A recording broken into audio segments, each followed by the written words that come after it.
Recording. We'll do Reid and then Michael for the order. Okay. Intro order. Let me see. Do I have? I don't. There we go. That will sound better. All right, here we go. In 3, 2, 1. And welcome to episode 388 of Cinematary. I'm your host, Zach Dennis, and I'm here with Reid Ramsey. Michael O'Malley.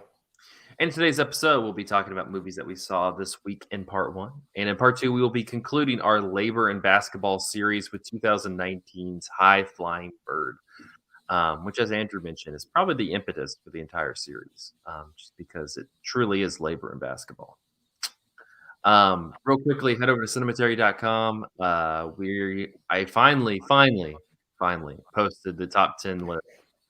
If you listened to the episode a couple weeks ago, it's the same thing, but we also have online, we have the individual list for everybody who submitted. So you can see all of the three of our, amazing picks, including, Reid picked our number one movie. You did a good job. I was about to say, you can now go and see who's to blame for the number one movie. Who to thank? Yeah. Reid, when I was doing Reid's, it was making, because you have I wanted to see like a crossover between Old, which kind of takes place on a beach island, and Bergman Island, which is also in your top 5 and also stars Vicky Creeps. And I want like a nice Bergman Old Island. You know what should exist? I don't know if you've seen Bergman Island yet, but it's a bit of a movie within a movie situation. It is. What if it's Bergman Island, but M. Night Shyamalan is going to Bergman Island, and on the island, that's when he comes up with Old. And Old's just the movie within the movie there. Wow. I'd watch that too. If you haven't seen Bergman Island, I think it's on Hulu now. It's good, but that does sound more interesting. It's M. Night Shyamalan in Bergman Island. But you can head over to cinematary.com. We have everybody's list, so yeah, you can see who forced us to talk about what. So at least we didn't have a year like we did a couple years ago, where one of the new Star Wars movies was on the list and nobody who was on the podcast liked it enough to want to talk about it. So we just shit on it, even though it was on our top 10 list. So I have to say that I think it's like a very interesting feature of this podcast, how combative the tone of those top 10 episodes tends to be, because you get a lot of contributors who don't end up showing up on the episode. And so sometimes there's like a real animosity about the picks that I think is unique to our podcast. It's like, yeah, we're not like, oh yeah, this is great. We're usually like, what is this doing here? I think it was 2020. It's usually, I think it was 2020. I complained that we had Palm Springs on the entire time we talked about Palm Springs. I was like the defender of Palm Springs. It was like a good movie. It was like it was, but I was like, really? This is one of the 10 movies? 8 or 9. It was like number 8 or 9 or something like that. Yeah, and we just complained. At least I complained that, like, why is this on the 10 list? It was kind of the same. I was a little. I hadn't seen Old at the time, so that was fun. I heard your take on Old on the last How did you feel episode. about that? We don't need to go into it, but that was a wild one. Thank you. All right, cool. That's good. Yeah, really. I thought about that for like at least another day afterwards. I was like, if Zach is right, this movie is a completely different movie than I expected it to be. I stand by my take. I'm really proud of it. I'm still holding by. I'm gonna have to go listen to that. Yeah, you're gonna have to listen to that, Michael. All right, well, let's jump into movies that we saw this week. The first one is a relatively new release. I think it technically came out last year, but it's kind of been trickling out due to it's been in some movie theaters as well as Apple TV Plus. But it is The Tragedy of Macbeth, which I'm not even going to describe the plot because it's Macbeth. It's been around a minute, but this version is directed by Joel Coen of Coen Brothers fame. And it stars Denzel Washington as Macbeth and Frances McDormand as Lady Macbeth. It also stars Brendan Gleeson, Corey Hawkins, Harry Melling, who is Dudley Dursley from Harry Potter. Stephen Root's in it. I think those are the main big name actors that are in this. But yeah, it's Joel Cohen doing Macbeth with Denzel Washington and Frances McDormand, which I think was kind of the way people sold it when it first was announced was, oh, it's cool. Oh, that's cool. A Cohen brother doing Macbeth with Denzel Washington and Frances McDormand. So, Michael, I kind of want to start with you because I know that you're going to be our Shakespeare scholar for this episode. I'm just going to be honest. But what did you make of Tragedy of Macbeth? Well, so as people probably know, I'm a high school English teacher, which means that I've been around the block with Macbeth a few times, and so it's one of those, Shakespeare plays that you kind of. I mean, there's a lot of Shakespeare plays where they're so iconic that you kind of just start to zone out with the plot, and I don't think that this movie did anything super groundbreaking with like the story or the text of it. I mean, it's pretty much verbatim like what you would expect in a faithful Shakespeare adaptation. There's not a lot that's really added or taken away that's significant. I guess like if I'm gonna like bust out my Shakespeare, my knowledge of Shakespeare, there is the role of Ross is amped up a bit, not by adding lines, but basically by consolidating a bunch of different characters into the character of Ross. It makes him seem like a more active agent in the story, which plays into some of the like loose ends of the play. As people probably know, like the play of Macbeth ends with some loose ends, like someone who was supposed to be killed ends up escaping and never comes back in the play, and it's implied that the character will probably come back later on. And so, like by bringing this character into like a more prominent role in the story, it kind of ends up accentuating some of those like loose ends, which I think is like a very Cohen-y thing to do. Like Macbeth is a super Coen Brothers-y play, right? You have like a duo who hatches a plot at the beginning, and the plot involves some crime, and then by the end, the consequences of that plot have spiraled out of their control, and they meet their demise. Like that's kind of like at least half of Coen Brothers movies, right? And so Macbeth is like a pretty good fit for Joel Cohen. But one of the things that really caught me off guard, and we were talking about this beforehand, and you guys can, I'm sure you guys have stuff to weigh in on this too, but like in terms of directed by a visually ambitious, like anything, and it's not that it's not that the Coen Brothers are, this one is like the strongest. Like you have these German expressionist shadows and some really interesting. Hold on. Can you hear me now? Am I good? Yeah, you're good. Or am I still going in? A little bit, yeah. Okay, sorry about that. So was I like cutting out completely? Yeah, you were kind of. We were getting pieces of it. Okay. You were talking about the set design and stuff. What's the last thing you heard that was like uninterrupted? You started talking about the set design. Yeah. So, so that caught me completely off guard, and I thought it was super cool. And I mean, this movie, the contribution I feel like to cinematic Macbeth rendering is the fact that this movie looks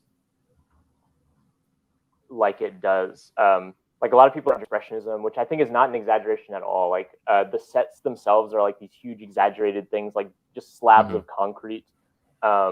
There's just really deep shadows, really sharp like contrast between black and white, and just like fog everywhere, which I think is probably like not a very subtle allusion to Throne of Blood, which was Akira Kurosawa's Macbeth movie. But honestly, like I ended up not paying attention to the play parts of the movie that much at all, and ended up just like kind of basking in the visual splendor of it because I thought it looked incredible.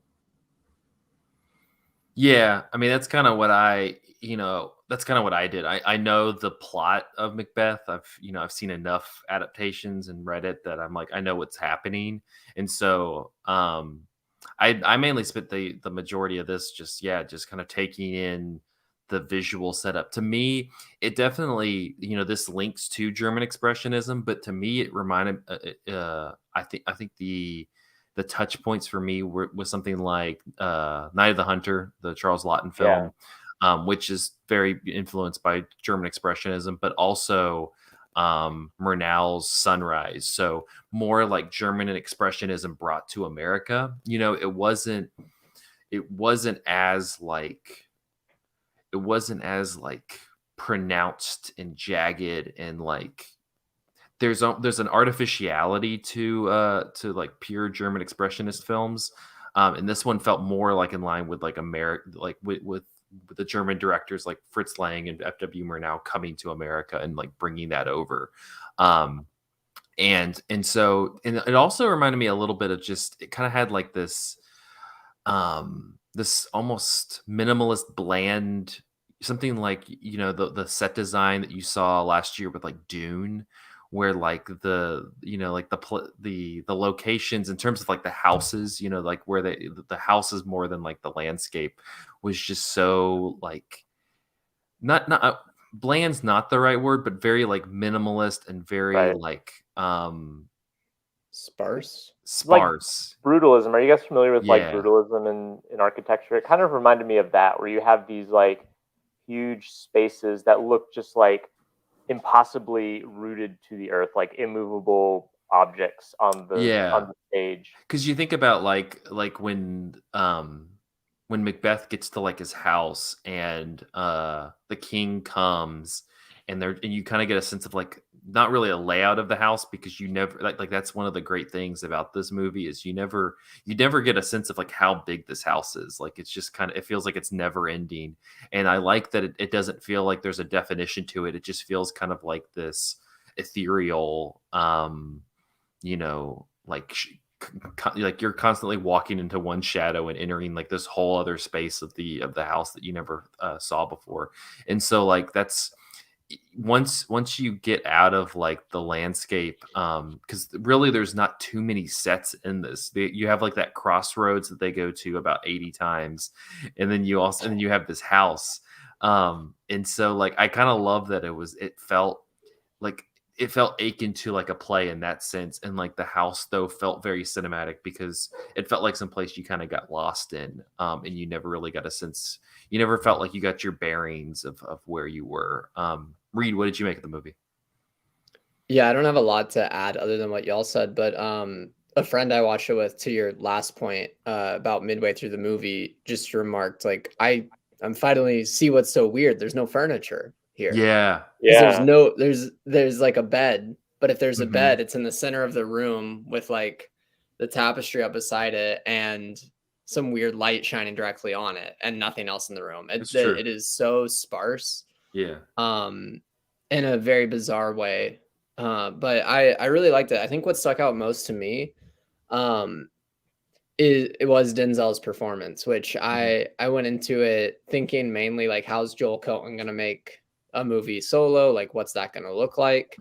And in the end, like I thought his direction and the production design was incredible. Like I did really appreciate it, but it didn't stick to me as much of a Coen Brothers movie outside of the plot. Like you described, Michael, is right in line with what they do.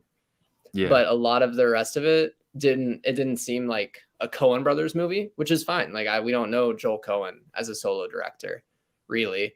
But Denzel's definitely what stuck out. It felt to me like he was just like he was the only one in the cast that was just simply speaking the lines given to him, like as if he was just talking to his friends. Like the rest of them were performing Shakespeare. Denzel was just like talking. And he does have that like really weird. That is like a really interesting effect that he has no Shakespearean affect when he talks. Yeah, it sounds like the most normal thing you've ever heard a person say. And meanwhile, I can't understand it. But as he like basically like, because I'm closer to Zach. Like I read it years ago. Know the plot to an extent, but like don't really. I was zoning out a lot of the language, and just appreciating the performances and the look of the movie. But But yeah, he's saying things that I don't really know what he's saying, and I'm just enthralled with every word. I want to hear what he has to say next. And then by the end, when he has kind of started more of like a descent into madness, and that's when like his voice raises and like he is yelling a lot more. It sounds like a bigger performance in a lot of ways. He's still just like, it seems so perfect for the role. He just blew me away. It's interesting, Michael. You mentioned the Throne of Blood and Kurosawa. I think that it's not just in terms of the atmosphere, but it's close with the Kurosawa adaptation in that he also utilizes like a movie star. Toshiro Mifune's like a movie star, and I think Denzel is very much it's not, this isn't like Kenneth Branagh, this isn't Brian Cox, like this is this while Denzel is a classically trained actor who's done like August Wilson plays and has done Shakespeare and stuff on the stage, he also like on the screen he has like a movie star presence, like he's right. And so I think that that's also something, to your point, Reid, that like there's something for a cinematic adaptation that it's nice to have like a movie star like that. I also want to highlight the woman. I guess her name is Catherine Hunter, who plays the Weird Sisters. Mm-hmm. Oh, she's great. Who is really cool. It's like a really cool fusion of like the movie's really interesting style with a really interesting performance. Because like when Macbeth meets like the witches, she's playing all three roles, and there's like weird reflections and camera tricks that make it seem like there are three people on screen, or sometimes just one person on screen. It's really interesting and weird. And I'm not sure that I've seen a handful of Macbeth adaptations, and they all kind of handle the witches differently. But I really like how like her performance mixes with like the kind of otherworldly, dreamlike atmosphere of the movie. Yeah, no, she's really in the way that they kind of utilize her is interesting as well. You meet her and she's like contorting herself, and I was like, "What the hell is going on?" She's like a little goblin. Yeah, I think that she just gives like such a you think of like the great Coen brothers performances, and this one feels this almost feels like foreign to them because it's like this great performance, but it doesn't feel like it's not Javier Bardem in No Country for Old Men. It's not like Nicolas Cage in Raising Arizona. Like it feels more in line with like a Shakespeare adaptation, but at the same time in this like unique, twisted way. Mm-hmm. Well, the Tragedy of Macbeth, it's on Apple TV Plus now, but like I said, I think it's playing in some theaters. I don't know. I mean, I don't. But you all, I would recommend it. I think even if you're not, sure. Yeah, even if you're not, a big Shakespeare person, like I think, like we've described, the visuals of it are really. The one thing I'll say, and it's not totally fair to the movie, but I was also thinking at the end, like, what if like the Macbeth story would have been more effective if you got a more traditional Coen Brothers movie, and I say that like in the way of like, Oh Brother Where Art Thou is the Iliad and the Odyssey, but run through like the kind of American spectrum, and I wonder if like that would have been effective in some way to like have the Coen, Joel Coen do Macbeth, but and like through that kind of lens, but at the same time, like I don't know, like that's unfair to this movie because I think this movie is good in its own right. Yeah, it is also like a very serious movie, and there's like a few like funny lines, and particularly like the porter, who in the original Shakespeare is really funny and is played by Stephen Root here, and he's pretty great. But like I mean, it wouldn't be wrong to call this movie dour, and I don't think that that's to the movie's detriment. Like I think it like really embraces that tone, but it also would. I don't know. I think sometimes Shakespeare is a little bit too like rarefied and elevated, and I think it's good to like put him through like a more sardonic lens sometimes. And I think that would be cool to see. Yeah, like Oh Brother Where Art Thou, but with the Scottish play. Yeah, and that's mainly my point with it, is less like, I think that's my thing with Shakespeare, is I'm like, I think it's the stories themselves are generally still relevant and like effective today, but I think sometimes like seeing it through that different lens, I think it could be effective, and like processing it through like their um like Joel Cohen's view of like American life, or just something like, I think that would have been kind of an interesting interpretation as well. But at the same time, I still like this a lot. I think it was like it was a definite one perfect shot movie, and I tried to say that as undismissively as possible. It is like there's a lot of stuff that you're like, this is great to watch. Yeah. Mm-hmm. Yeah, it was made for screen caps for sure. I was thinking that like throughout the way, I was like, this was made for like people to screen cap and be like, oh my gosh. Yeah, that's you're why about. that's why I mentioned Night of the Hunter and Sunrise. I'm like, there's been other movies like this. Yeah, it's gonna show up on a bunch of like social media banner photos. Exactly. In not too much time, I'm sure. All right. Well, I'm gonna toss it over to Reid. Reid, you're gonna get us in the basketball mood, since we're gonna talk about basketball later. I am. So lately, for no particular reason, I've been on kind of like two different kicks watching movies. Sway Heart kick I've been on just because I got the Once Upon a Time in China box set. I've been really enjoying those. And then kind of 90s action movies as well, most like American 90s action movies, because I guess Once Upon a Time in China is also a 90s action movie. But so I've been I watched like Ricochet, some sillier stuff like the Ninja Turtles movies. But then I came across Double Team by Sway Hark, which kind of perfectly combined what I was interested in. It is from 1997, and it's Sway Hark coming to the US. And well, actually, I don't know if he had made previous American movies to this or not. But coming to the US and making a movie with Jean-Claude Van Damme. And the reason it gets us in the basketball mood is because it co-stars Dennis Rodman in a really great role. And that's why it's called Double Team, is because it's the two of them. And that is a basketball reference, which I'm going to get to in a minute. But basically, this is a story of basically a counter-terrorist agent who he's trying to kill his bad guy, who is played by Mickey Rourke. And he ends up coming very, very close to dying. And the agency he works for decides to go ahead and just say, hey, you're useless to us on the field now because you couldn't do it this one time. We're just going to call you dead. We're going to send you to this island.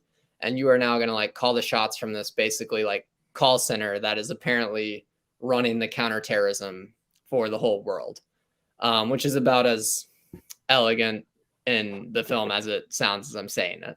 But basically he gets there, and now his goal is to escape there because it's basically a prison for him, and get back to his wife and soon to be born son. So he does, I'll just spoil it. He does eventually escape, gets back to his wife. Well, no, now he has to get his wife back from the original terrorist, Mickey Rourke. And to do so, he teams up with Dennis Rodman, who is not a basketball player in the movie at all. It's the 90s, so height of his basketball. Well, I don't know height, Zach. Height of his basketball career. I was looking now, and I'm like, what an interesting time for him to make this movie, because this is a 97, like middle of the Bulls run, and like this is the same year that, or like around the time when he left the Bulls and like went to go see Hulk Hogan, and they were like, where the hell did he go? Like that was this time. So this is crazy. Okay. This was the beginning of crazy Dennis Rodman. Oh, yeah. Well, that checks out with the movie. So it has nothing to do with basketball. Dennis Rodman does not play basketball in the movie, yet it is just endlessly filled with these references that he makes about basketball. Like, there's no reason to think he's a basketball player unless you know he's Dennis Rodman, and he's just constantly cracking jokes, like shooting shots. It is just so made for this 90s crowd to eat up, knowing that he's a professional basketball player. He's got all his weird hairstyles, like nice. These absolutely crazy costumes. And he's pretty awesome in the movie, honestly. But the one of the craziest things I've ever seen happens in this movie, which is I'm selling it in kind of a weird way, but it is a solid action movie. Mhm. But towards the end of the movie, this is one of the like most crazy ad placements I've ever seen in a movie. They're having this fight in this like cathedral in Europe. I don't even remember where. It just feels like, or like a Colosseum type of place in Europe, but it's not like the Colosseum. It's just a Colosseum. Sure. And when they're running through the end, they're just running down the edge of this Colosseum, and it cuts to another shot, and suddenly there are just Coca-Cola vending machines, like digitally inserted, like about 10 of them that they're running past right as it explodes. And you just see these like Coke vending machines flying through the air behind them. It is absolutely insane because it just is so out of place for what they're doing. It is this very like, it could be out of Macbeth, this Colosseum they're in. And then suddenly they're running down this corridor and there's just Coca-Cola vending machines all lined up. But it is a truly bizarre movie. But I would definitely recommend it. In terms of Sway Hark, I've still only seen a handful of his movies, but I saw someone on Twitter the other day, I wish I'd remembered who, post a quote from Ringo Lam, the other Chinese filmmaker, or another Chinese filmmaker, who described Sway Hark as making movies based solely on what they sounded like to him. So he would just like make the sound effects as opposed to talking about the plot at all. It would be like, and then the arrow whooshes by or stuff like that. Like just talk about sound effects, like thuds, whooshes, different things like that. And that just felt like such a good encapsulation for this movie. The plot means absolutely nothing. The visuals are great, but it is still like just a thrill because you're watching JCVD fight Mickey Rourke. Technically it is an impressive movie, and it's just filled with all those bizarre things I was mentioning. And speaking of labor and basketball, Dennis Rodman, famous basketball player, there you go, went and made this movie for some inexplicable reason. I wonder if he was dating, if he had started dating Madonna at this time or not. That was a whole thing. Yeah, I have no I didn't idea. know he dated Madonna. Oh yeah, that was a whole thing. Yeah, and then he was like, she wants to conceive my child, and I don't want. It was a whole. Dennis Rodman is a Yeah, interesting human being. He's a character. He is a character. I definitely remember that happening, or I remember Dennis Rodman as an object of curiosity when I was like, however old I was in 1997. But he's like because like as a basketball player for a while, he was like legit great. Like he was like a really good basketball, like with the Pistons and the Bulls. Like he was a great basketball player. Now he's just kind of like he's that strange dude who goes to North Korea. You know, yeah, I remember that. I forget. Yeah, it's such a weird, like what a weird path he took. His New York Times obit will be insane. It's funny when like back in the day when my dad would be watching basketball and the Bulls were always on, or it felt like they were always on because those were the players that I knew because they were all like mega stars. I remember the best thing about Dennis Rodman for me was that his hair kept changing colors, which I was always a fan of as a kid. I was like, man, I want green hair or whatever he had. Oh, it's kind of a joke within the movie too. Like shot to shot, his hair will change basically. Like it's not continuous throughout the movie. It's not like, oh, his hair's green, then he goes and dyes it purple. It's like, no, like 5 minutes later, it's purple. Oh my god! Wait, is this streaming anywhere? Because this sounds really fun. Yeah, it's on HBO Max. Oh hell yeah! I'm probably gonna watch Double Team at some point soon. That sounds great. You really should. All right, Michael, I'm gonna turn it over to you because we've been too positive on movies, and so we need to bring it down a little bit. As much as I would recommend Macbeth, I would not recommend the movie that I'm about to talk about, which is Halloween Kills, which is like, okay, so I saw, there were all those jokes when Spider-Man, like the last Spider-Man movie came out, where they were like, do I have to have watched Spider-Man 1, Spider-Man 2, Spider-Man 3, Spider-Man 1, Spider-Man 2, and Spider-Man 1 and Spider-Man 2 to see the new Spider-Man 3? And that's kind of a situation that's going on here. So you have, this is Halloween Kills, which is the sequel to Halloween, 2018 Halloween, which is the sequel to Halloween in 1978, but not to be confused with the other sequels to Halloween, nor the Rob Zombie Halloweens from the late 2000s. So for the people who don't remember, in 2018, David Gordon Green with like Danny McBride and like a few other people were they came out and they were gonna we're gonna clean up this Halloween franchise because it's too convoluted, it's gotten too trashy, and we're gonna class up the Halloween franchise by throwing out the canon of all the previous Halloween movies and just making a direct sequel to the original. Oh, it was a whole thing because Andrew and Jessica and I they premiered it at TIFF, and they brought out like it was fucking Michael Myers and Danny McBride and David Gordon Green and Jamie Lee Curtis. Like it was a whole it was a whole thing. Yeah, and that movie was okay. I didn't hate that movie. And it definitely was a more serious in terms of prestige and craft than most of the Halloween sequels. Yeah, it was fine. The core franchise were. And so it's interesting then that the sequel to that movie is just immediately descends into abject trash. It's shocking how bad Halloween Kills is. And I'm not this is not a new take. I mean, Halloween Kills came out months ago, right? I mean, I saw it on DVD just the other day, so it's not like this is new. And its reputation had preceded it in terms of people didn't like it. But I'm also really used to people not liking franchise, IP management because it feels soulless and like a cash grab or just pandering to fans or whatever. And so in the same way that I had watched or I'd seen every Marvel movie that comes out, you look on Letterboxd and the same usual suspects have those rated at 1.5 or 2 stars or whatever. And the same thing had happened to Halloween Kills. I'm like, okay, I think I know what I'm getting into with this movie. This is going to be a movie where it's blandly competent, and it's just going to be kind of going through the motions of maintaining the IP of Halloween while maybe throwing a few bones to fans. That's kind of what I was expecting based on the 2018 movie and based on just kind of casually glancing at Letterboxd or whatever. But no, not at all. This is in the way that the Friday the 13th movies are terrible, or it's that classic bad movie feel to it. It's not oh, we made it. It's not whoops, we made a boring franchise film.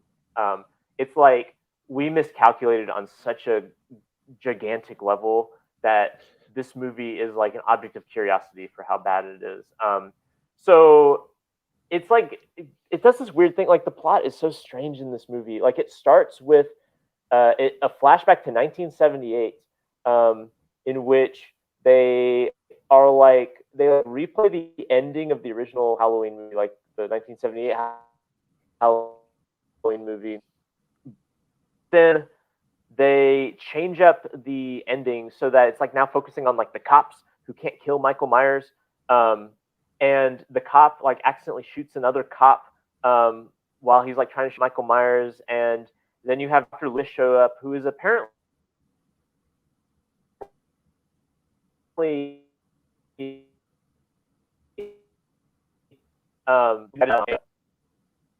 then it flashes to 20 whatever year it's supposed to be, 2019, 2020 or something. It's and that flashback is seeding a character who shows up in a few scenes of the rest of the movie, and it's I have no idea why that scene is in the rest of the movie. Kind of unfolds that, where you get just these really bizarre digressions into things that make no sense, and eventually the shape of the movie ends up being that Michael Myers kills a few people in the town while Jamie Lee Curtis is in the hospital from her injuries sustained in the 2018 movie.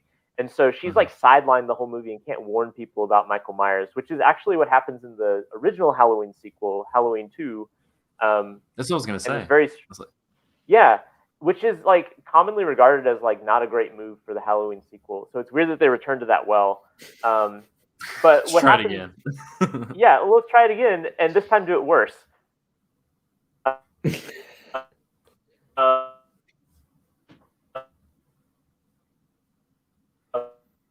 And Rose in like the estimation of what's that?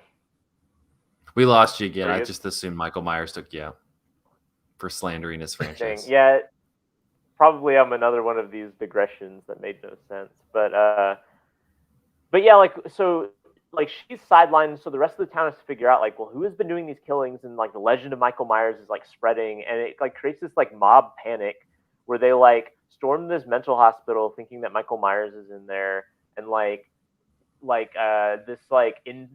this patient ends up committing suicide because they think he's Michael Myers and they're going after him. What? And there's this really weird thing where it's like, who is the real monster, Michael Myers or these people who are in the mob? And then Michael Myers shows up and he just goes absolutely ham on the town. And like, it turns out that Michael Myers is literally invincible because he's like a spirit that the hatred of the town conjures. And so the more people hate and fear, the stronger Michael Myers gets. And so they can't kill him. That's the reason why they can't kill him. And it's such a Okay. bizarre Isn't that the plot of movie. It? So yeah, it's a little bit like that. So are they commenting? Is it cancel culture? I don't think it's. I don't know if it's cancel culture, but there's definitely like a political thing going on where there's like a kind of both sidesism. Like, who's the real monster? The figure that everybody hates, or the fact that everybody hates him?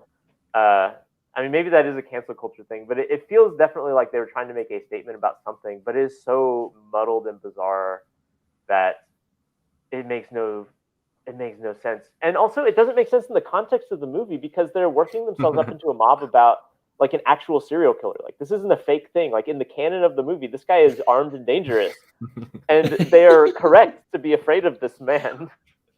It seems like a mob's not a bad idea. Yeah. It seems the way to go. I don't know. As I mentioned at the beginning, I was not prepared for how bad this movie is. This is like, it's like borderline so bad it's good. There's a lot of like really funny monologuing in the movie. Like Jamie Lee Curtis in their hospital bed, like near the end of the movie, like literally gives a speech about the movie's themes. It's very funny. And there's a lot of just the weird choices make it funny, but it's bad. It doesn't quite cross that line into the sublimely bad. My favorite thing that I saw out of this movie was a genuine, like, I think it was a tweet or something, or maybe it was like a think piece article. Somebody like genuinely came up with the, because I guess there's a gay couple that Michael Myers kills in this, and they literally matters. Yeah, and they said, and they made the point that Michael Myers was homophobic, and you're like, I mean, sure, he's a serial killer. It doesn't matter how he feels about it. Like, he doesn't like anybody. He's killing them all. Yeah, but they brought that up as like, I don't know if we should, if Michael Myers is a character we should really promote because he's homophobic. I'm like, he's also a serial killer, which seems worse to me. Yeah, he kills women, right? So he's like a misogynist by that logic, and he's just, I think serial killer ranks above all of them. That he's killing a bunch of people. That's he kills a ton of people in this movie. By the way, like there's a scene near the end of the movie where the town has like encircled Michael Myers because they're a mob. It's like, it's also like a comically like, it's like a mob with like basically pitchforks and torches. Like they've got like it's like the Simpsons, like when Springfield like makes the mob. So they've encircled Michael Myers and they're just like curb stomping him. And then this is where Jamie Lee Curtis gives her like treatise on the themes of the movie, and then tells us that Michael Myers can't be killed because he just feeds off the like the hatred and fear of the town. And then as soon as she delivers that monologue, he like rises up and just like completely clobbers like 20 people in one scene. It's kind of amazing. Like I was laughing a good bit of this movie, but it is like wildly bad. It sounds like I kind of want to watch it just as like a fun time. Yeah, and maybe I would have felt like it was a better time if I had watched it with someone. But like I got home from work and I just popped it in. And you were like, Halloween kills time. That's not the best environment. Like, get some friends together, get some drinks and just like howl at this movie like as it's playing. There you go. It's awful. I've not seen all of the original Halloween movies. I've seen like through number 5. and I hear they get worse from there. But this is like by far the worst of the ones that I've seen, which is really funny considering that like the point of this reboot series was hypothetically to like clean up the series and make it so that we got rid of all those nasty, terrible Halloween movies. And I would say mission not accomplished. Yeah. I don't know. People slander the Rob Zombie ones, but I think those are pretty good. I think those don't get enough credit for being. Maybe in 10 years this will become like a camp classic or something, but I don't know. I was genuinely caught off guard by like, I guess the courage it has to be a bad movie rather than like. I gotta appreciate that. It like completely swings and misses. All right. Well, Halloween Kills. Have a good time with your friends. Meet up, as Michael said. Meet up, get some drinks, and watch Halloween Kills. We're gonna take a quick break, and then we're gonna be talking about labor disputes in basketball with High Flying Bird after this.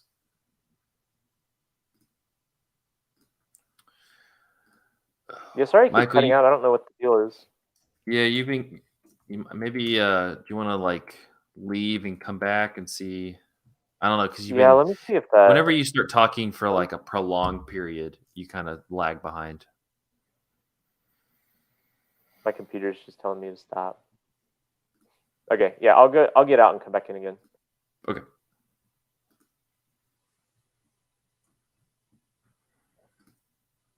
Do you want this in one recording or two?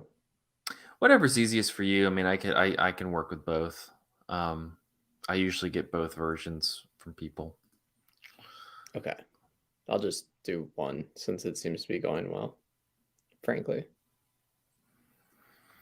Oh, man, I watched the John Wick, but it's Bob Odenkirk movie because it's on HBO Max. Nobody? Now. Yeah. And it's literally that though. It's like they were let's make John Wick, but then put Bob Odenkirk in it. Yep. Just like the John Wick movies. It's just an excuse for action scenes. Which are the action scenes are good. Yeah, no, they're good. But it was just funny. I was just like, did somebody just go like, I really like John Wick, but like, who's somebody else we could put in? They were like, Bob Odenkirk. I'm like, all right. Yeah, I know. He is like the least conventional person to play that role. And then they're like, because I mean, even like the bad guys, they feel like the bad guys from the first John Wick movie. Yeah, isn't it just like some Russian guys? Yeah, it's just like Russians. Not even like, let's make a statement about it. Just Russians. Oh yeah, it's always just Russians. Oh. Okay, I saw Michael movie. Okay, I was like, oh yeah, sorry. That you came in. About Russians. I was talking about. I watched the John Wick, but it's Bob Odenkirk movie this week. Oh, and it was that, and it's literally just that. Yeah, it's literally just that. It's just like, what if you wanted to watch John Wick, but Bob Odenkirk was Keanu Reeves? Strange actor to have in that role. Yeah, he's fine. I mean, it's. I mean, I like Bob Odenkirk. He's not, dour action dude. No, and the action in it is good. The director is the guy who did Hardcore Henry, the oh gosh, first person POV. That movie. God, that movie's so bad. Yeah, so maybe he improved because I was like, oh, this is fine. All right, let's talk about High Flying Bird. You good to go, Michael? I was looking at like my network settings to make sure that there's not something going on with my internet, and the connection looked fine. So maybe it was just a quirk of however I signed in before. Yeah, I don't know. I mean, on the audio recording, it'll sound fine because you're recording on your own. It was just on the video. Our video viewers, sorry, people. Yeah, you're gonna miss some good Halloween Kills takes. Damn. That's you got to go. You got to listen to the audio. Sorry, you got to go back to the audio if you want to get the full picture of what Michael has to say about Halloween Kills. That's right. I'm trying to decide whether I'm gonna watch it. It's been on my 2021 to watch list for It sounds like a months fun now. time. Yeah. Maybe if I had gone in expecting it to be, it would have been a fun time. As I said, I watched that and I was like, wow, I've watched a truly bad movie, which is something I don't feel that often. Yeah. All right, here we go. In 3, 2, 1. And we're back with part 2 of episode 388 of Cinematary. In this part, we'll be concluding our Labor in Basketball series with 2019's High Flying Bird, which is directed by Steven Soderbergh, from a script by Terrell Alvin McCraney. The film stars Andre Holland, Zazie Beetz, Melvin Gregg, Sonia Sohn, Bill Duke, and Kyle MacLachlan. When the NBA lockout sidelines his hotshot rookie client, a sports agent pitches a bold plan to the young basketball player that will hopefully save their careers. The film was shot using an iPhone 8 equipped with an anamorphic lens. And Soderbergh was able to shoot and complete a first edit of the entire film within a few weeks. Holland first approached Soderbergh about making a movie together shortly after they had completed their first season of the TV show The Nick. Quote, at the time, there weren't loads of opportunities out there for me in film and television, or at least if there were, I didn't seem to have access to them. Rather than allow myself to get down, I felt I had to take charge of my career. How can I have more agency in this business as an actor? Which feels very in line with what this movie's doing. Almost every night on High Flying Bird, Soderbergh would cut together all of the day's footage in a rough sequence, a process he says usually doesn't take longer than 90 minutes. It helped that he had already narrowed down the takes he wanted and pre-planned most of the cuts, an approach that was especially helpful with a film as brisk and verbose as this one. Quote, I like scenes that keep pushing you forward and keep you alert. When you watch a dialogue scene, they've covered from 4 or 5 different angles, and they use all of those angles in the first 30 seconds. Part of you stops paying attention to the shots and the cutting. It's clear there's no plan. You're not seeing a layer of visual conception on top of everything. The idea to include interviews with NBA players Reggie Jackson, Karl Anthony Towns, and Donovan Mitchell was suggested by longtime Soderbergh collaborator Gregory Jacobs, who watched a rough cut of the film and reminded the director that he'd planned to use similar interviews for a long ago scrapped version of Moneyball. Quote, it expanded the universe of High Flying Bird. That simple idea just made the movie feel twice as big. If I hadn't sent him a disc to look at that may not have been in the movie, and that's a really important part. In 2019, the New York Times said the film's dense but fast-moving script is also replete with references to the game's history, not least the currents of protest in politics that, of course, threw pro basketball since it was segregated. In 2019, the New Yorker said using his iPhone to create urgent, luminous images of power brokering amid gleaming glass and steel buildings, Soderbergh gives the intricate, pugnacious drama a mighty sense of swing. And in 2019, Variety said, it's certainly more interested in ideas than characters, and the film stumbles when it makes half-hearted attempts at romantic intrigue or tragic backstories. But its subversive view of race, money, and power in modern sports couldn't be more timely. So on that note, let's talk a little bit about High Flying Bird, which I believe most of us have already seen. Reid, I know you're a big fan of this one, so I'm going to start with you. What did, kind of coming back to this movie, what do you make of High Flying Bird?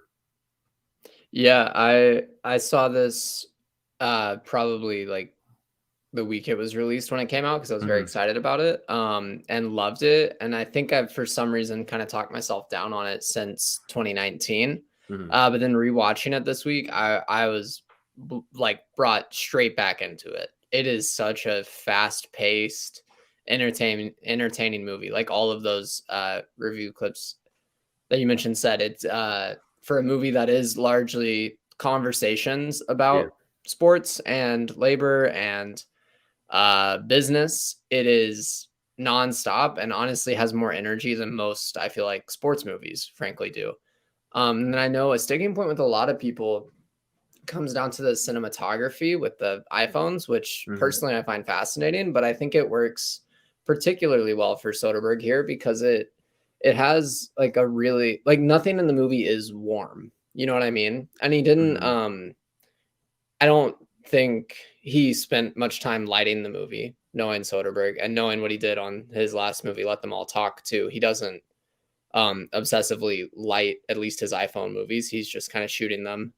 But it doesn't feel warm. It's very cold, and it contrasts so much with what you'd see in a regular sports movie, where you see players actually play basketball. They'd have warm light, the music swelling, stuff like that. This movie's filled instead with these stark rooms, steel buildings, like the one review said.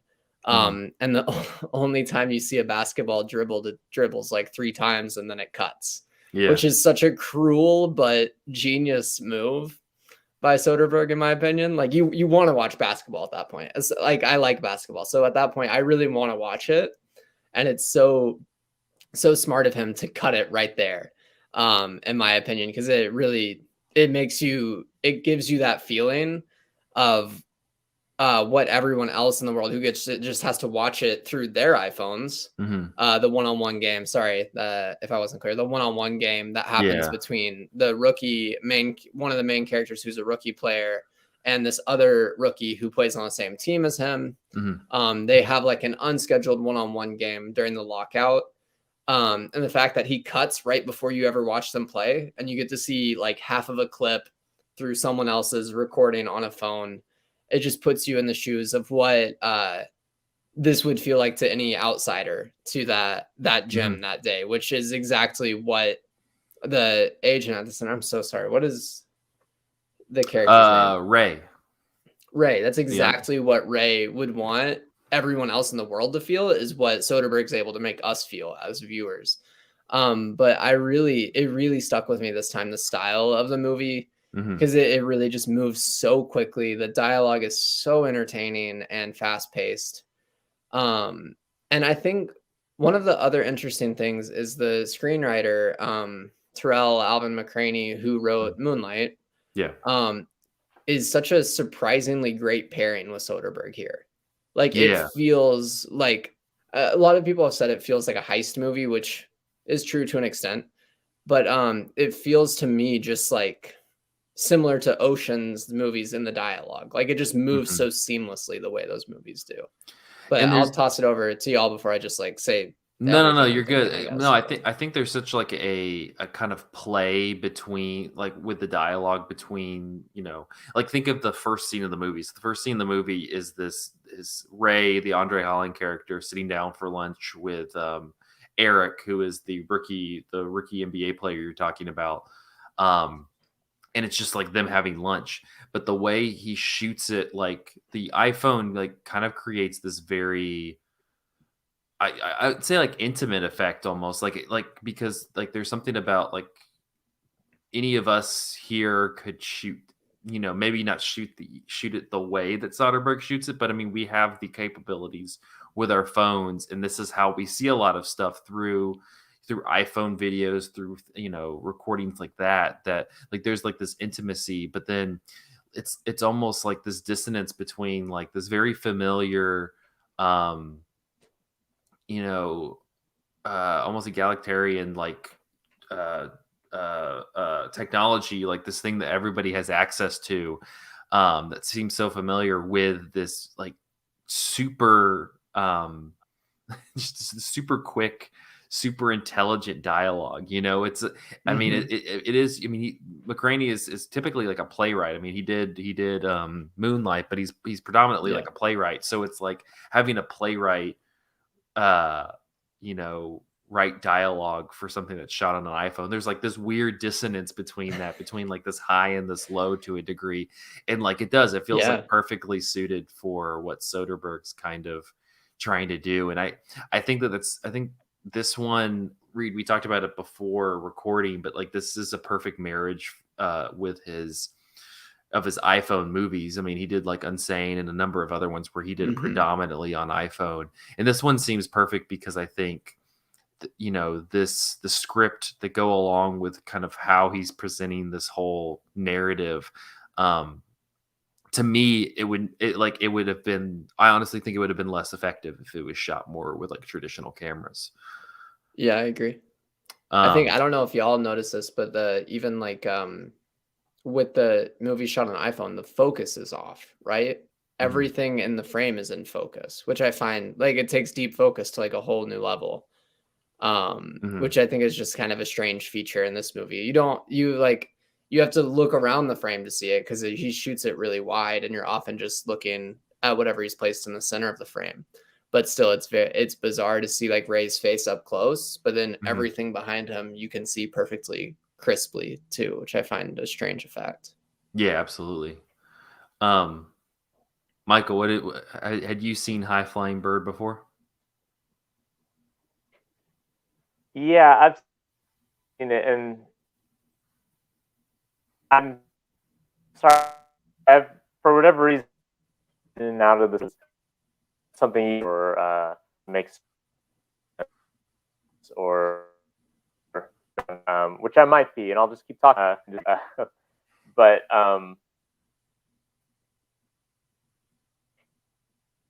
it's been a few years. It was right when it was first put on Netflix, and most of this movie, in terms of the specifics of the basketball stuff, flew completely my head because I don't watch basketball, and I am certainly not like attuned to the like player manager intricacies of the relationship there.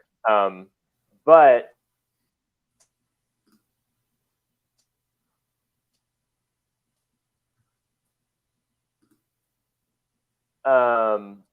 I really appreciate Live Wire. This is the as you talked about, like him being a playwright, just gives this movie's screenplay as also like along with the acting, like just such a crisp, like exciting feel, like a Billy Wilder screenplay or something like on that level, where it just feels like every scene has interesting, just captivating language just spilling out of these characters' mouths. And then I also like how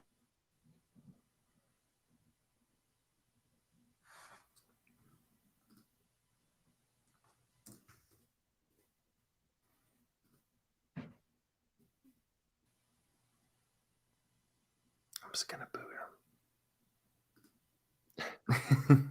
him.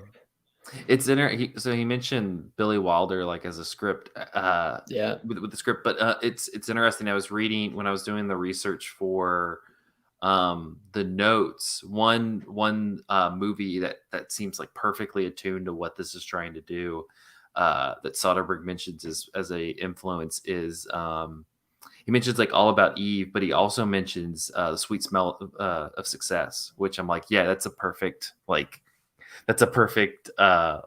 that aligns with what this is doing as well. Like it's both just kind of like, that one is different because you kind of have these seedy characters, you know, like the Tony Curtis character in Sweet Smell of Success is much more like nefarious than the Ray character. But like at the same time, Ray kind of has like this,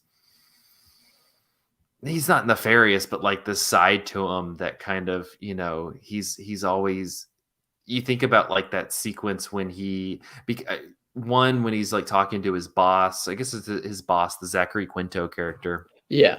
And just kind of how he like is able to twist that whole relationship. But then I think one of the best scenes in the film is when he's in the sauna with Kyle MacLachlan's character. And like one, you just have that insane lighting, like that red lighting as they're going kind of back and forth is wonderful. But two, like he just, you know, I think that Ray's character kind of has like this edge to him that, I don't know, like again, like he's not nefarious like the Tony Curtis character is in Sweet Smell of Success, but like at the same time, he's not necessarily gonna like let people just kind of walk over him. I think clearly he's like had experience scheming, with right? it. Yeah. He's like, as many other characters say throughout the movie, he's up to something. Yeah. Like the Players Association president knows immediately based on what Ray's assistant, who's played by Zazie Beetz, immediately she knows, oh, Ray's up to something. And she's like, we'll figure out in a few days what he's up to. Mm-hmm. That is the rest of the movie. Like, you're just watching him kind of scheme his way, even though you're not exactly sure what's going on. Really, it seems like he's often coming up with it on the spot, but then you start to realize, I don't know if this is too spoilery. It's been out for 3 years. Yeah. But you start to realize that like this has been his plan. Like he did everything that happened he had planned for, and I think that is a big part of his character. Mm-hmm. I think it's. Can you guys hear me now? Yeah. Yes. Okay. I think and maybe you guys already talked about this, but someone mentioned earlier about how it feels like a heist movie, and up to and including like the last 15 minutes of the movie involve us flashing back to see how he had like laid the seeds to like pay off like the last 10 minutes or 5 or 10 minutes of the movie, which is just so satisfying to see that like click into place. And even me, as someone who's like a dum about basketball and doesn't really understand a lot of the like terminology and technicalities of this movie, like it has that feel of like just seeing this master plan just all like snap together in this very, very satisfying way. And he has that last scene when he's like in the office of is it his boss, like at the agency or whatever, or his former boss, I suppose. And you just get it all come together, and then like the scene ends with like the assistant coming in and saying like, "Oh, your 10:30 is here" or something like that. Which is, I don't know, it's just like really classically entertaining, just in like a genre way, but in a context that feels like it's completely defamiliarized. Like it's like a crime like picture without like the crime happening, and the like the game itself, basketball, is like takes the role of like what a more traditional like heist or crime movie would focus on. I just love that about this movie, even though I'm not like a basketball person by any means. Yeah, you can see why Soderbergh would be interested in it, just because like the way he frames and develops and kind of formats the Ocean's movies, where it's very much the same thing, where he kind of like sets the seeds and then the heist happens, but then that's not necessarily like what actually happens, so that he likes to go back and like show you what actually, and he does the same thing in stuff like Logan Lucky and Out of Sight. He does this, and so like it is like as a traditional Soderbergh movie, like it completely fits in line, even though the level of, you don't have the level of action you do in like Out of Sight that ends in like a shootout, or in like Logan Lucky where they're robbing stuff. Like it's like a labor dispute between the Players Association and the owners, and the heist, the stealing of them is when the owners finally they're forced to budge and have to go to the negotiating table and like negotiate a deal, which I love. Speaking of like performances, Kyle MacLachlan is just razor sharp as the owner, like just fantastic. Like plays he's only in a few scenes, bad, like he so plays evil. It so well. He just he's just so great. You just love to hate this guy. Andre Holland, I think, is phenomenal. He actually, speaking of like classic Soderbergh, he reminds me of George Clooney in this movie. Like he has just like a smoothness to him that feels like classic Clooney. Well, and it's interesting, I found that quote about him saying like he wasn't getting opportunities, and it's insane that he's in Moonlight, a little bit, but is impactful. And he was in the Nick, where I think a lot of people kind of he got attention, but like he's so good in this. He's really good in this. Like I don't know how you didn't give him a bunch of movies, because he completely like he has the gravitas to like own this. He owns the screen every time he's on it. Right, and this is like in a cast where like I don't everyone is just really on point like in this cast, but he just glides like right above everybody, like with that kind of like perfect remove of like the mastermind. And there's a few scenes in which you see him kind of have to like lose control. He kind of loses control, like the scene in which he goes and visits the house of the basketball player, and talk to his mother, who is like kind of acting as her agent or whatever, and you can kind of see him like having to draw back like his confidence or his charm at certain moments. And even that, like in that context, like he kind of owns the scene in like his state of withdrawal, like his screen presence is interesting enough and compelling enough that like even when the character isn't in a position of power or in a position where he's like openly scheming, he's just so watchable. He's so great in this movie. I want to kind of bring it back to specifically the first movie that we talked about in this series, Hoop Dreams, because I saw a couple Letterboxd reviews that are kind of like, this is a absolutely perfect kind of companion piece to watch with Hoop Dreams, because it definitely deals with like on kind of the business side of basketball, which Hoop Dreams is a lot about, like how, you know, you would like to like frame it as, oh, it's just the love of the game, and these guys like playing, you know, they like playing this game, and they just want to enjoy it and like have fun and play basketball and, you know, live their lives. But, you know, as Andre Holland makes it clear to Eric in this movie, he's like, no, like, you know, this is also a business. This is how a business works. And I think that this movie gets really like to the heart of like a lot of what we've been talking about with these two movies so far in the series, of like the kind of distilling these bodies down to, you know, like commodities. Like that was one of the things, you know, I mentioned it last week as well, but like in Hoop Dreams, you have like this sequence when one of the coaches is talking about you know, treating or training these basketball players at this high school as like thoroughbreds. Like he's trying to find the thoroughbred basketball players, and it's just like such a fucked up term to like refer to these high school kids who are just wanting to play basketball. But it's kind of the same thing here, you know, like the reason why the owners come to the table to negotiate and like decide to end the lockout is because, you know, they start seeing their investments, they start seeing the money leave the table. That's the only reason they finally do it. And you know, up to that point, they were pretty much resigned to just letting it kind of go forth, because all they were worried about was the TV deals and stuff that had nothing to do with basketball at all. And I think that's a reality that, you know, they deal with now. I mean, that's currently what Major League Baseball is dealing with is they don't really care about the player's body, you know, the players or what you know, the love of the game. It's, well, we want to squeeze as much of your, you know, prime years of athletic ability out of you so that we can make money and make TV deals and stuff.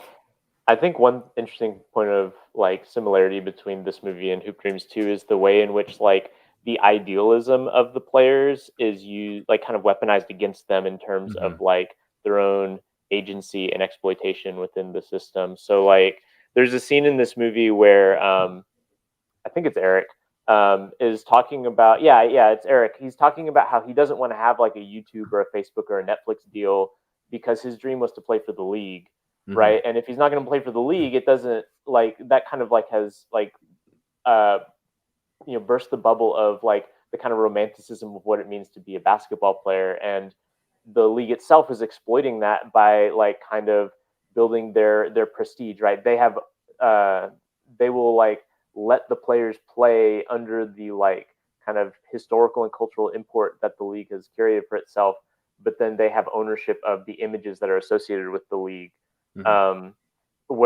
And so like his, you know, he has to be kind of talked out of some of that in order to have the leverage in terms of like his labor to actually end up you know, owning his own, you know, position within that. And I think that's like the really interesting and like, you know, subversive thing that that Reid does in the movie, which is to kind of see past the kind of like idealism of like buying into the you know, I guess like the propaganda of like the cultural institution and seeing like kind of the naked exploitation for what it is, rather than like you know, like seeking after the prestige, and like his ability to weaponize that by like setting up fake meetings with competing prestigious institutions and like basically pitting the like capitalists against each other in order to like force a labor dispute, I think is like really interesting.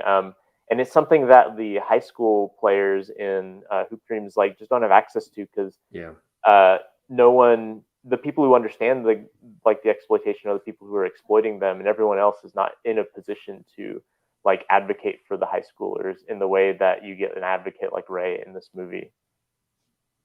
Yeah, I found it interesting.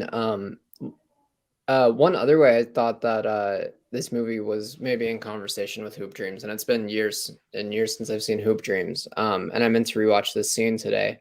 But the Bill Duke speech that he gives to the crowd at the backcourt day, as I was watching it, it reminded me a little bit of Spike Lee's speech and appearance in Hoop Dreams. And I don't know if it's purposeful or anything like that, but it's a similar. This movie's obviously more cynical than Hoop Dreams. Like Hoop Dreams, despite all of its reality and everything you're saying, like it really takes a good look at what the real situation is. There's still like a kind of a heart tugging sports ethos to Hoop Dreams that I think it's a great movie, but I think it's still there. Whereas this movie, I think, is more cynical about it. And Bill Duke's character is kind of the face of that. But he's standing there talking about the love of the game and talking about how the game's just kind of been taken away from them in front of all these kids that are just there to like play basketball, meet some celebrities. And it's kind of, it struck me as really funny because it's so off kilter for what that moment's probably meant to be for those kids' lives. And Bill Duke's just up there being like, they're doing it for money, which in my memory is pretty much what Spike Lee says. Yeah. And they don't, well, it's, they're doing it for money and they don't give a shit about you. Yeah, exactly.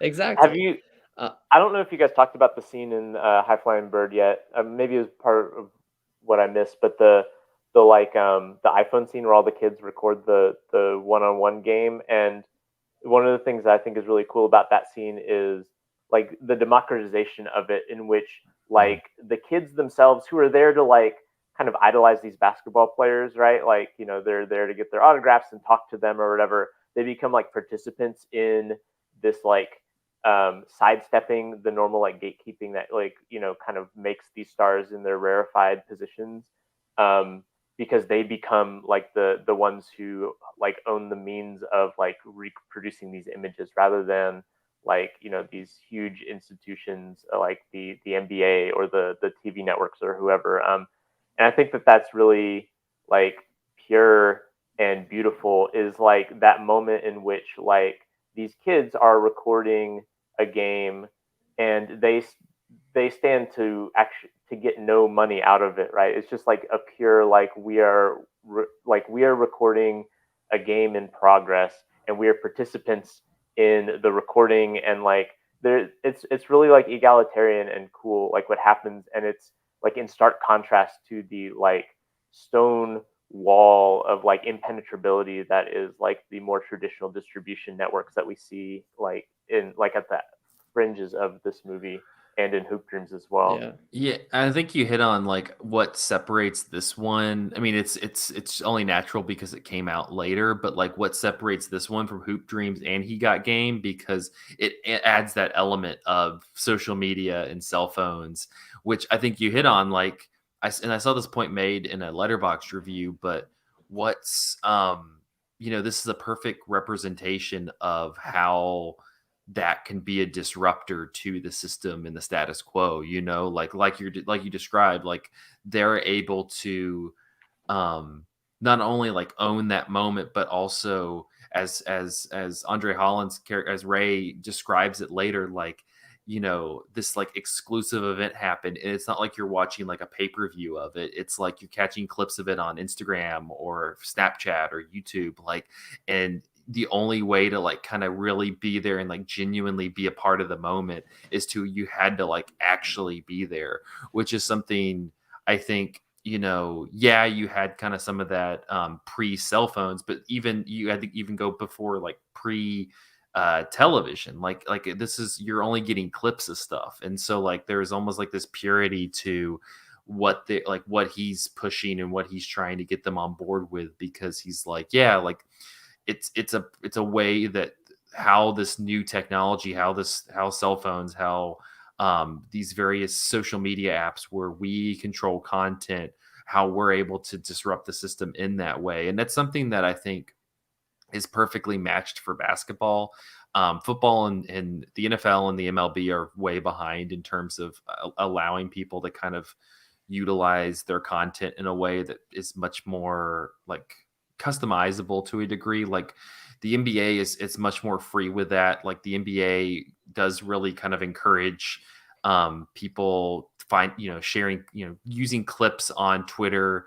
You have like House of Highlights, you have like sites like that are built on kind of short clips and short clipped moments from games rather than like the full package. And I think the NBA, just as a general, not necessarily the institution, but like NBA fans and people like that, I think are much more ahead with utilizing technology to kind of share and engage with the game in a way that I think a lot of other sports don't necessarily have.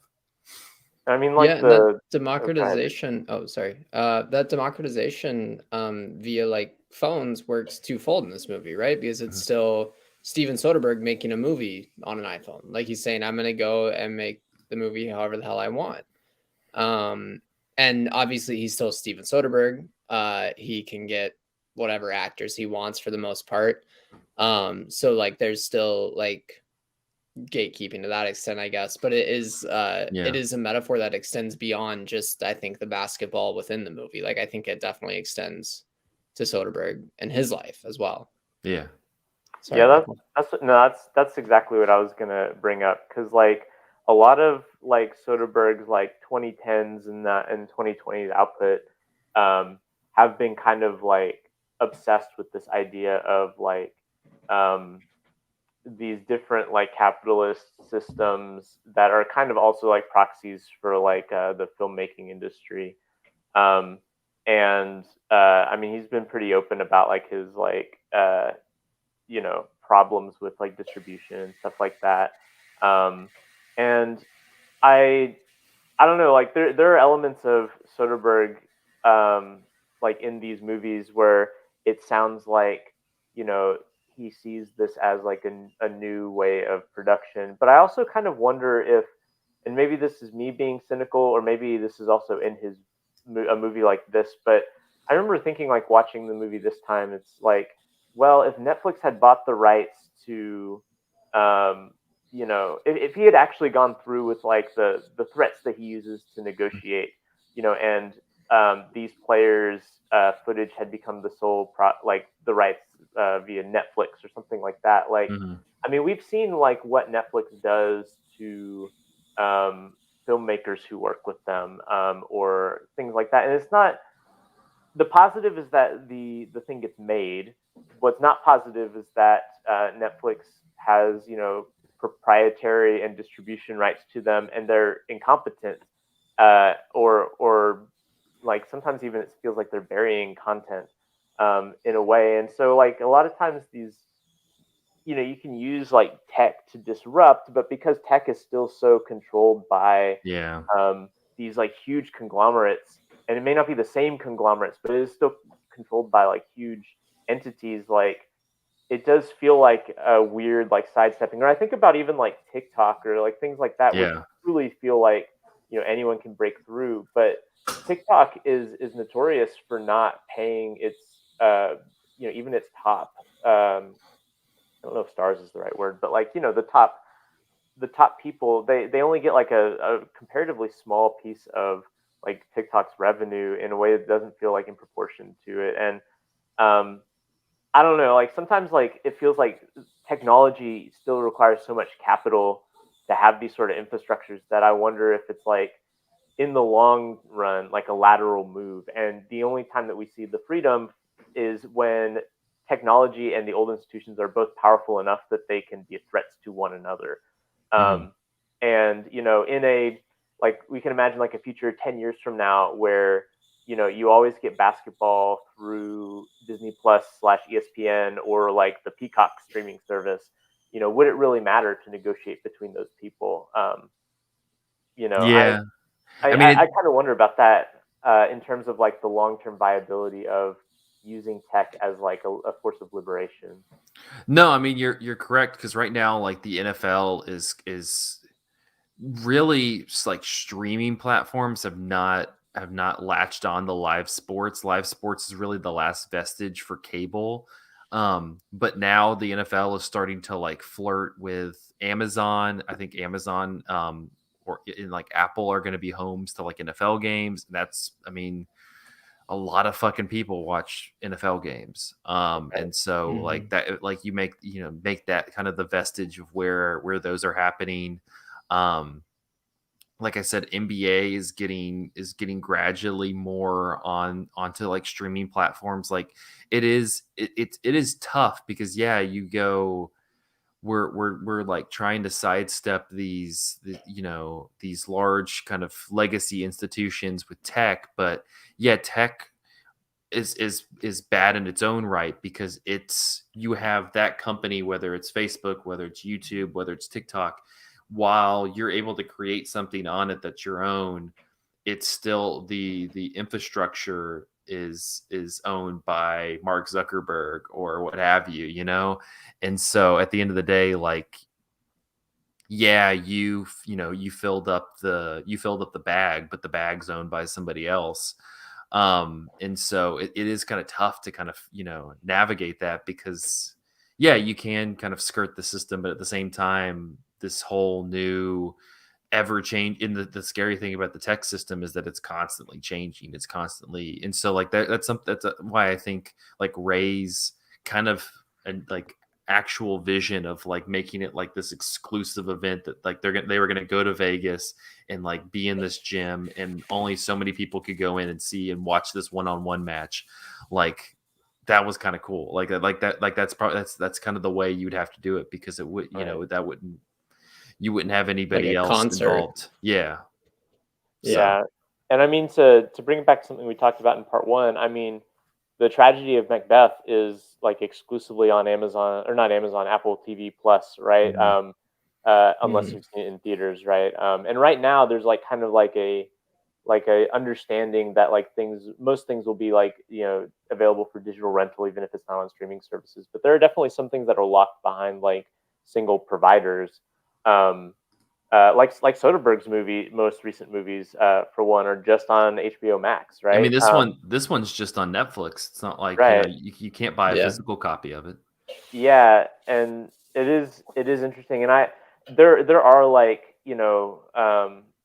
like there, especially during the pandemic, there are a few experiences in filmmaking or experiments in filmmaking live, like on Twitch or things like that, that were kind of interesting, but I don't know, at the moment, it's not like Steven Spielberg or even Steven Soderbergh were doing those experiments, and like they're still working within like kind of the traditional bounds of like that, so I don't know, it's interesting and kind of hard for me to imagine like what would it mean for like the film industry, which is kind of like one of the metaphors of this movie. What would it mean for the film industry to pivot to like what the basketball pivot is kind of being floated in this movie? And I don't know, it's weird to think about.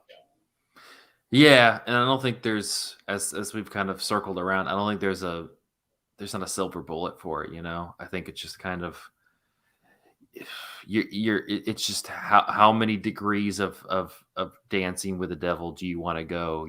Like how hot do you want it to be? You can, but at the end of the day, it's going to be a little hot, Right. And so and maybe that's why it is. I mean, it feels like even though Ray does have this cool vision for what professional basketball could look like, at the end of the day, it does seem like his goal was just to get the NBA going again. It was just to end the lockout, So like maybe he's able to see like anything else is just another, to use the film's language, like game on top of the game. Like we're kind of getting at like Netflix deal, just a different bag, like different person funding it basically. But yeah, I think maybe that's why he's just like, no, we just need to get back to the NBA where we're all getting the paychecks. And then it's like that it's like that system sucks, but at least that system, Right. Which is kind of the thing Right. at the also it's like yeah, this system sucks, but like we know how to at least function in this system. If we shifted to something else, I don't know if we would know how to function in it, because if you were like, all right, we're gonna like exclusively do all these basketball games through Netflix, then a couple years down the line you're in the same situation with Netflix, and they might have a whole like you don't know how to navigate that. You know how to navigate with a bunch of billionaire owners through a players association, but you don't know how to navigate with a tech company. And so this is gonna sound like a tangent, but like there's like this theory of like the Cold War, and like specifically like the European and American West, and like basically that like the Cold War in like the height of the Cold War in like the 50s or whatever, it was also the height of like labor rights. Like the labor unions had like gotten the biggest foothold that they ever would have, and during at the point at which like the tensions with the Soviets were the highest, and there's like a theory that like the reason why that was able to be the case is that like the capitalists and business owners viewed the Soviets as such a credible threat to their current system that they were doing their best to make the current system livable to the degree that people wouldn't defect to the Soviet way of doing things. And like I almost wonder if that's something that this movie posits about like new tech, like the kind of disruptive, like scary new tech versus like the old system, which is that like the threat of a change will force the current system to make its conditions more workable and livable. And without that threat of innovation or disruption, the current system kind of atrophies into something that is even more exploitative, because there's no way out for the people who are trapped in it. Yeah, I mean that's kind of I think that's kind of the world that we're in. It's just like that tech side is accelerating so rapidly, and the way we react to stuff is we just kind of react to it with like the mindset of those old institutions. And it's like, yeah, but this is not the same as that. Like, this is different. It's rapidly changing, and we need to react with how it's adapting in that way. And we react like, like there's just kind of just this stable force that, yeah, like this is bad, but if we this is how you react to that. And it's like, yeah, but that's how you react to it in that instance, but then it's going to be a different instance the next time, and you have to react to it in a different.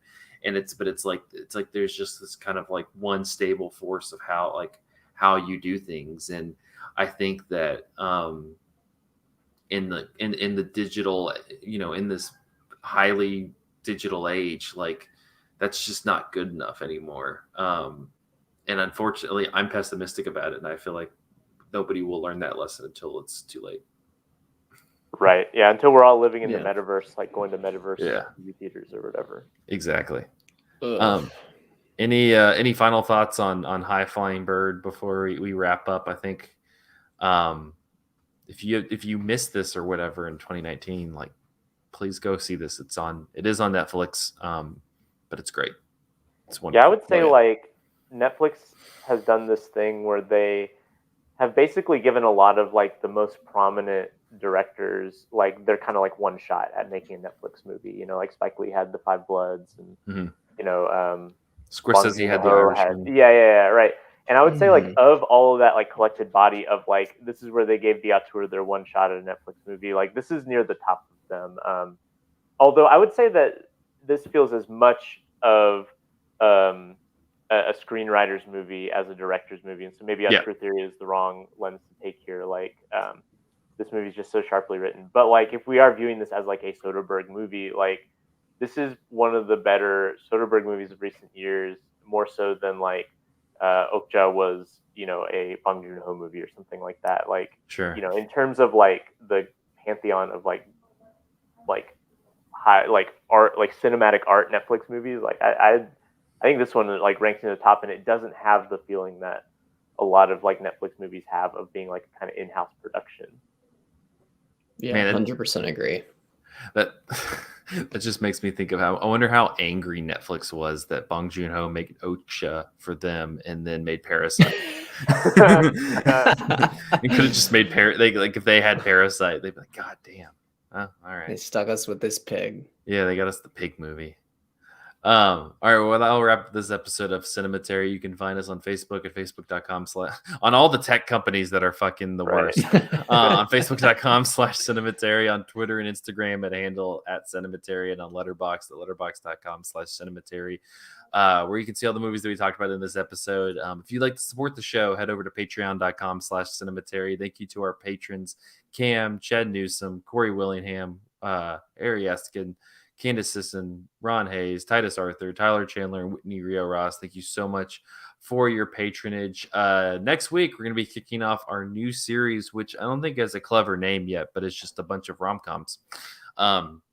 Romance is like not rom-coms. I made this mistake because we got like Titanic and stuff in there. Romances. So romances. This is the series. It's going to be Dirty Dancing, When Harry Met Sally, Poetic Justice, Titanic, The Notebook, and To All the Boys I've Loved Before. Which, all right, Netflix. Yeah, but yeah, that's going to be kicking off next in February. Run a little bit into March. So we're gonna fall in love, guys, for the next few weeks. Oh. Until then. Until then, we'll see you next week. Thank you guys for listening.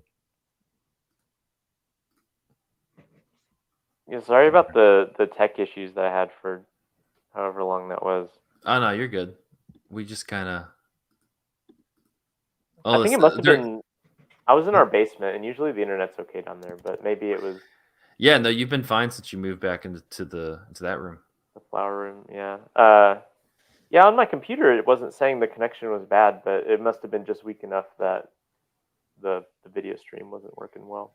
But yeah, I don't know. It was not feeling it.